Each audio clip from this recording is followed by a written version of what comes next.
voltamos com o programa Papo Aberto. E obrigado por continuar conosco aqui na TV Canção Nova. A obra literária Sociologia da Educação, da minha convidada, foi indicada ao Prêmio Jabuti no ano passado, na categoria Educação.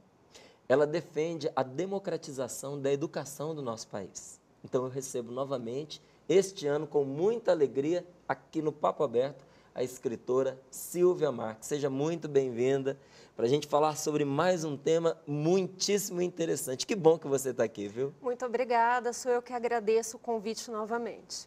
Qual que é a importância, Silvia, da disciplina Sociologia da Educação para os estudantes de pedagogia?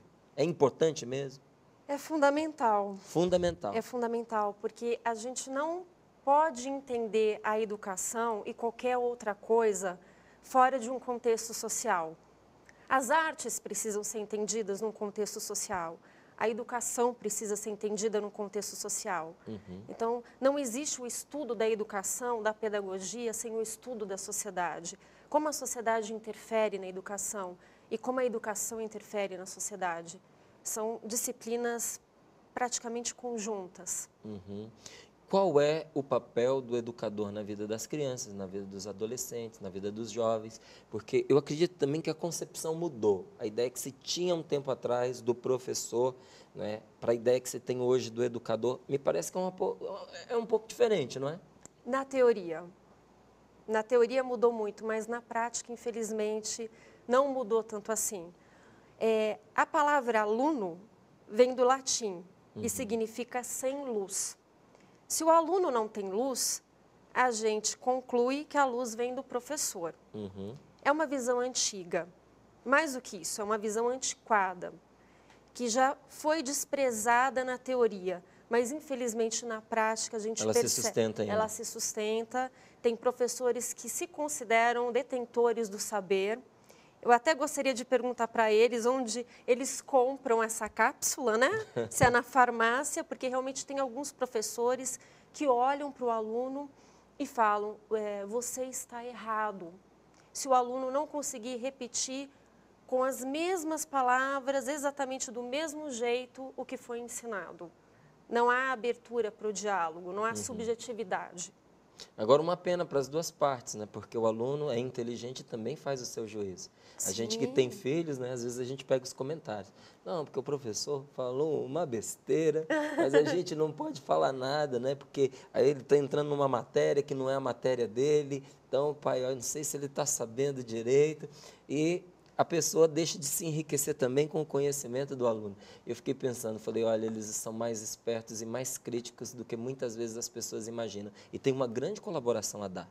Você concorda? Sim, você falou uma coisa muito importante, porque o professor, ele aprende ensinando e o aluno ensina aprendendo. Porque ninguém sabe tudo. As pessoas erram, as pessoas se confundem, as pessoas têm algumas limitações no olhar e quando a gente analisa um assunto, um tema em conjunto, cada um com o seu olhar, cada um com a sua bagagem cultural. Perspectivas diferentes. Sim, a tendência é que a abordagem fique muito mais rica. Eu dou aula em faculdade, eu dou aula para pessoas adultas, que muitas vezes já estão no mercado de trabalho, que são músicos profissionais. Como eu posso desprezar essa experiência? Dependendo do assunto, o aluno conhece mais do que eu. Como eu vou falar de música, por exemplo, com um aluno que é músico profissional? Meu conhecimento é mediano, mas como eu vou entrar em atrito com uma pessoa que é profissional? Como eu não vou considerar essa bagagem? Porque eu sou professora e ele é aluno? É muito autoritária essa visão. Pois é. Agora, a grandeza que isso pode trazer para uma faculdade, para uma universidade, não é? Porque é um espaço acadêmico, é um espaço de discussão. Então, quando você hoje tem ali dentro pessoas que têm uma grande, na qualidade de estudantes, tem uma grande colaboração a oferecer, nossa, você eleva potencialmente o grupo, Sim, não é verdade? Com certeza. Desprezar isso é inconcebível. E a gente deixa de aprender. O que eu tenho aprendido com os meus alunos não é brincadeira. É muita coisa. O que eles me indicam de leituras, de filmes, a gente tem um intercâmbio de informações que é incrível. É quase um grupo de estudo. Isso é muito legal. E muita gente tem medo disso, porque acha que desmerece o professor. Porque se eu se eu tenho uma atitude mais colegial, não é? O aluno é também o meu colega, parece que fica meio que dispensável a minha presença ali. Fica? De forma alguma. São os professores mais respeitados. Todo professor que considera o conhecimento e o valor do aluno é o professor mais respeitado, mais querido, o mais consultado. É o que eles levam mais em conta. Porque hoje essa postura autoritária já não é vista com bons olhos pelos alunos. Eles percebem que há muito de fraude nessa postura. O professor tem tanto medo de ser contrariado, ele tem tanto medo de descobrir que ele pode estar errado, que ele nem abre o espaço para o debate. Não, você está errado, porque na verdade ele está falando para ele mesmo. Ele não quer, de repente, descobrir que ele pode estar errado, que a visão dele pode ser limitada, que ele esqueceu de olhar a questão sob um outro ponto de vista. Agora, você disse que na prática esse modelo antigo não se sustenta, na prática ele ainda se sustenta, na teoria é que não. Mas eu pergunto para você, eu acho que na prática, daqui a algum tempo, não se sustentará mais esse modelo. A tendência é diminuir cada vez mais, lentamente, porque tudo é lento, né? Quando diz respeito às instituições. Mas a tendência é melhorar, porque muitos professores já tomaram consciência que o autoritarismo não funciona em sala de aula e muitos alunos já estão cobrando uma postura mais libertária por parte dos docentes. Então, num curso que tem 5 professores, por exemplo, tem 2 professores libertários, 3 autoritários. A tendência é que esses professores autoritários sejam cobrados. Os alunos começam a cobrar. Ou o professor se enquadra, ou já não funciona mais. Ou não fica, né? Pode até ficar, dependendo da rede de contatos do professor, mas fica de uma forma amarga. E perde a turma, não é? Pode dar a aula, pode manter o emprego, mas não ganha as pessoas, não conquista as pessoas. Sim, mas é aquele sofrimento para lecionar. Vira uma tortura entrar em sala de aula. Para ele e para os alunos. Sim, para as duas partes. Como as universidades privadas elas se colocam no contexto do capitalismo? De uma forma muito triste, infelizmente. A universidade ela deveria abrir a cabeça do aluno para uma série de questões importantes. A universidade deveria libertar o aluno através da consciência, da intelectualidade. Mas muitas vezes a gente vê as faculdades, as universidades particulares preparando as pessoas simplesmente para o mercado de trabalho. Simplesmente para fazer a engrenagem do capitalismo girar cada vez mais rápido. Manutenção do sistema. Sim, manutenção do sistema. A diferença de um curso técnico para um curso universitário é que o curso técnico vai te ensinar conceitos e técnicas para você exercer uma determinada profissão. A universidade vai muito além disso. Além de te preparar para ser um profissional, ela vai te preparar para ser um cidadão, no sentido mais amplo da palavra. Uma pessoa que questiona, que reflete, que não concorda com tudo, que questiona o próprio sistema. A universidade deveria preparar as pessoas para a intelectualidade. E elevar o nível social. Sim, e não é isso que a gente vê. A gente vê uma caça ao diploma. Eu preciso do meu diploma para arrumar um bom emprego. Com um bom emprego, eu posso comprar o carro do ano, eu posso viajar para a Disney todo ano. E o social, o conjunto, não me interessa, cada um que cuide de si. Né? Quem tem mérito se dá bem, quem não tem mérito passa fome. Infelizmente, é essa a visão da nossa sociedade. Bastante ensimesmada, né? Sim, sim. Cada um tem que cuidar da sua própria vida. E qual o remédio que você vê para isso, Silvia? Qual é o caminho, uma saída para isso? Porque o problema dessas mentalidades é que elas são contagiosas, não é? Sim. E a gente vê que no país, de uma forma geral, a educação está bastante afetada, não é? Por esse perfil que você acabou de apresentar.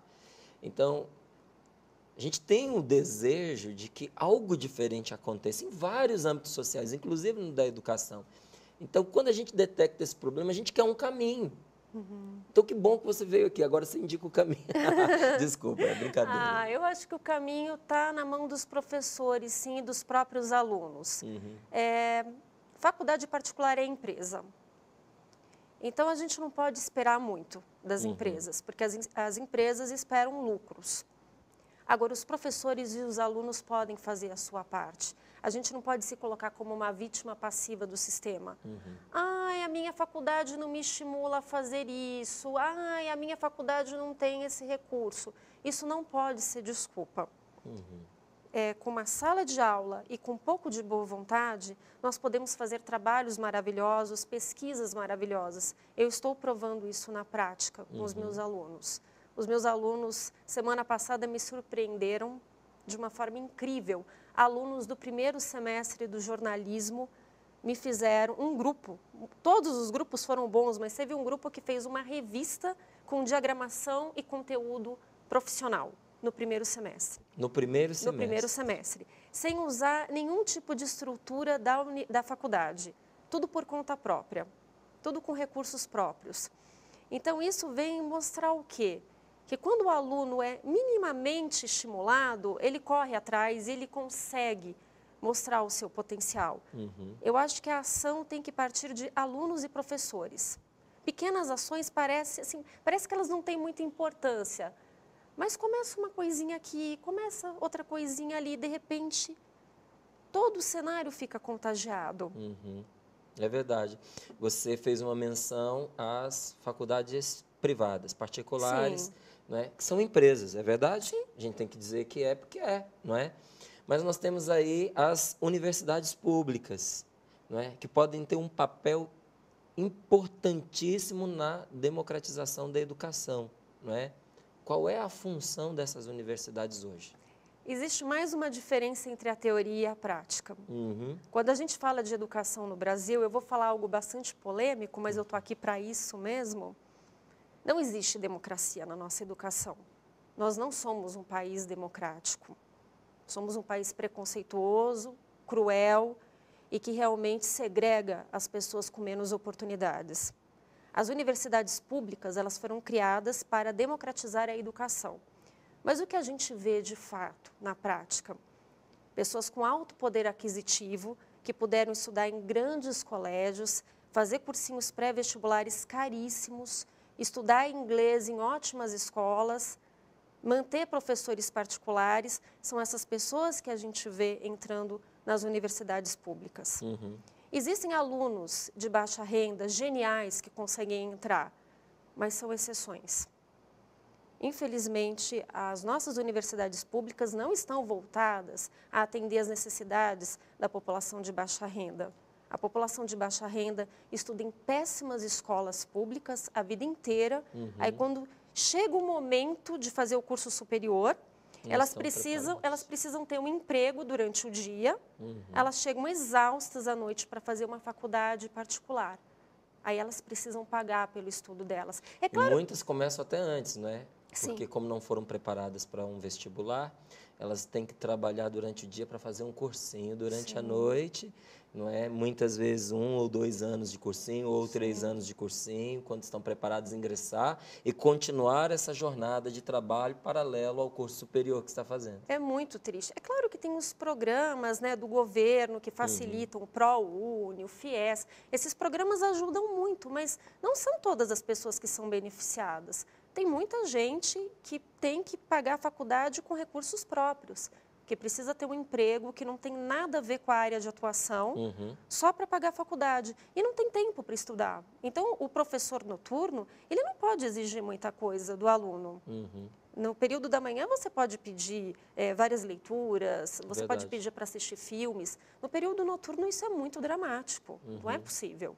Eu estive fazendo uma faculdade de teologia, não é? Muitas das pessoas, para não dizer a maioria, quase a totalidade da sala, fizeram como um curso à parte que não pretendiam que fosse a sua profissão. Entendi. Não é? Essas pessoas estavam ali por uma convicção, amavam o que estavam fazendo, a maioria já adultos, formados, não é? Buscando um conhecimento a mais. Sim. Então, o desejo de adquirir conhecimento era muito grande, mas muitas vezes se esbarrava nessa limitação. A gente chegava à noite, o professor ele queria nos dar meios para a gente adquirir mais conhecimento, só que as pessoas estavam impossibilitadas pela falta de tempo. Aonde, quando que nós poderíamos fazer aquela pesquisa? Quando que nós poderíamos desenvolver aquele trabalho? Não é? E muitos de nós estávamos estudando nos intervalos do trabalho, no decorrer de uma viagem, não é? No caminho para o emprego, não é? Era ali que a gente ia trabalhando, Sim. fazendo os nossos estudos. Realmente, é limitador. Sim, é bastante, é frustrante. É frustrante. Como é que você enxerga a questão das cotas públicas nas universidades? Uma menina de 18 anos mudou o meu ponto de vista em relação a esse tema.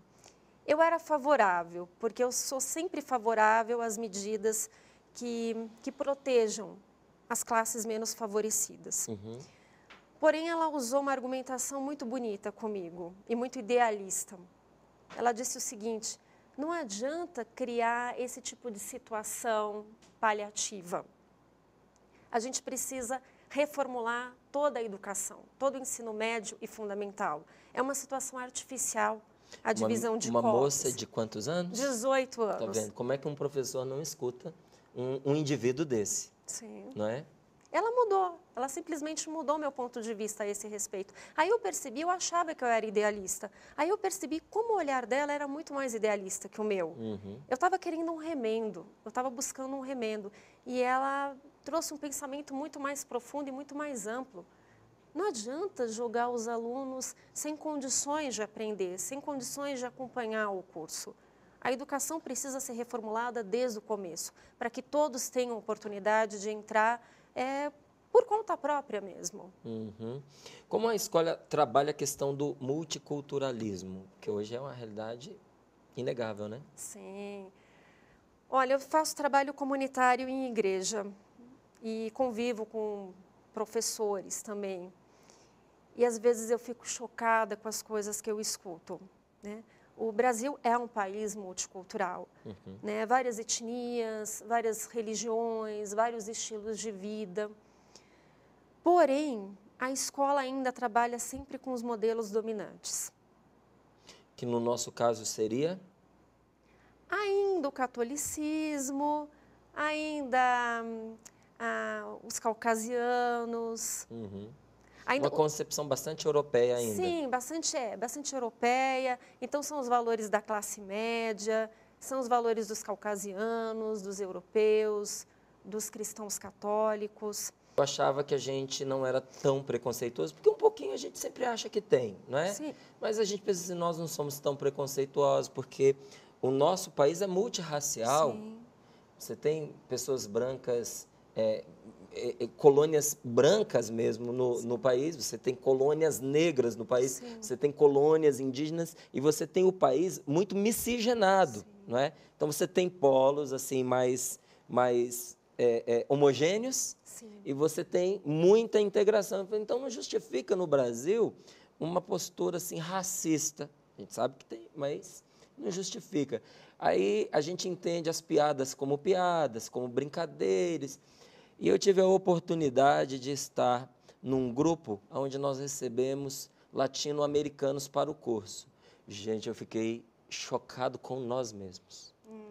Porque nós éramos coisa de centena de brasileiros para 2 bolivianos e 2 peruanos.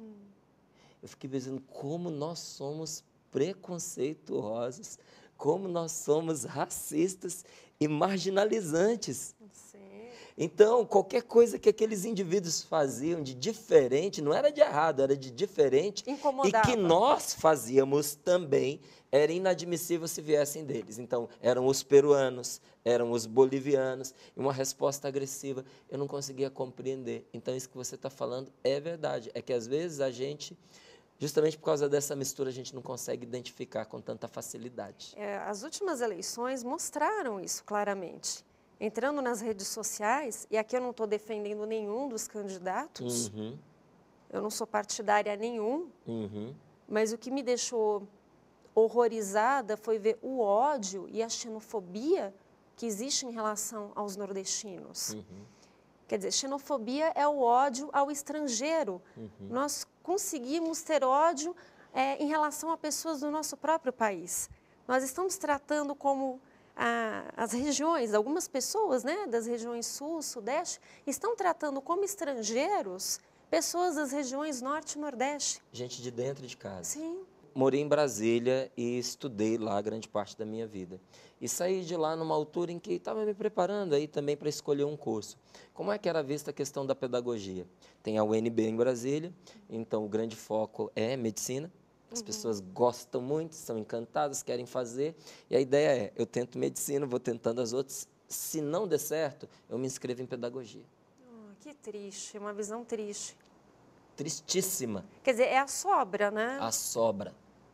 Não é? Então, já aí começa uma desvalorização, inclusive da parte da pessoa que vai fazer o curso. Sim. Porque é fundamental o papel de um professor e de um educador na vida do país. Não é para quem não conseguiu ser habilitado para outras matérias, para outras profissões. Então, eu não dei certo em nada, eu vou ensinar. Bom, se não deu certo em nada, a última coisa que você deve fazer é ensinar. Provavelmente. E existe também esse preconceito, né? Tem muitos alunos que não conseguem entender, por exemplo, que lecionar é uma profissão, é um trabalho. Então, muitas vezes o aluno pergunta, mas além de dar aula, você trabalha? Quer dizer, trabalha numa agência de publicidade, trabalha numa produtora de cinema, no caso, eu sou professora de comunicação social. Só que eu dou aulas mais teóricas, então, assim, eu normalmente não escuto esse tipo de pergunta. Mas, muitas vezes, professores que falam de temas um pouquinho mais práticos, eles escutam esse tipo de pergunta. Como se o lecionar não fosse um trabalho que exigisse uma especialização. Você saber fazer uma coisa não significa que você saiba ensinar. Você pode, por exemplo, saber muito bem falar inglês. Ensinar é outra história. Isso não te habilita a dar aula de inglês. Você pode saber falar, mas isso não significa que você saiba transmitir o conhecimento. Por isso que eu considero o mestrado e o doutorado fundamentais para uma pessoa que quer desenvolver uma carreira acadêmica no nível superior. Mestrado no mínimo. Porque não é só o conteúdo, não é só o domínio do conteúdo que conta, mas é a didática, como você transmite, como você vai ajudar o aluno a construir o seu projeto de vida. É muito mais do que definir conceitos. Como você vai formar esse aluno? A gente acha que um aluno de 18, 20 anos, ele já está totalmente formado. Isso não é verdade. Você pode ainda colocar muitas ideias, você pode jogar muitas sementes e conquistar muitos frutos. Talvez a gente não veja os frutos na época em que o aluno está na faculdade. Talvez esses frutos surjam 5 anos depois, 10 anos depois, mas isso não importa. A semente foi plantada. Sim. Silvia, uma delícia o nosso bate-papo. Eu ficava aqui mais umas 2 horas conversando com você tranquilamente e tenho certeza que muita gente concorda comigo. Então, quero terminar esse nosso momento de conversa perguntando como é que esse livro pode nos ajudar, a prosseguir com esse bate-papo que aqui a gente começou. Esse livro ele é usado em cursos de pedagogia, né? Ele é um livro didático. Mas é possível ler esse livro sem fazer a faculdade de pedagogia, porque ele tem uma linguagem bem tranquila. Eu dou várias sugestões de filmes que ilustram os temas que eu abordo. Eu fiz uns testes também com gabarito. Legal. Então, é um livro bem lúdico. Eu acho, assim, qualquer pessoa que tenha interesse em conhecer mais sobre o tema da educação, independente de ser professor, independente de ser aluno, eu acho que vai aprender muito. Quem tem filho também, quem tem filho que está na idade de ir para a faculdade, eu acho que vai abrir os olhos em muitos aspectos. Tá certo. Quero te agradecer mais uma vez por nos visitar. As portas da casa estão abertas para você. Muito obrigada. É sempre bem-vinda. E é sempre muito bom conversar com você, viu? Eu gosto muito. Obrigado, de verdade. Silvia Marques, Sociologia da Educação, a editora LTC? LTC, Grupo GEM. Grupo GEM. Organização Andréa Ramal. Está à sua disposição para você aprofundar esse nosso bate-papo de hoje e também ver perspectivas sobre outros assuntos ligados à matéria, à sua disposição. Ok? Continue em sintonia com o programa pelo Facebook, facebook.com/papoabertocn. uma ótima semana para você. E na nossa próxima segunda-feira a gente se encontra aqui no mesmo horário. Até lá.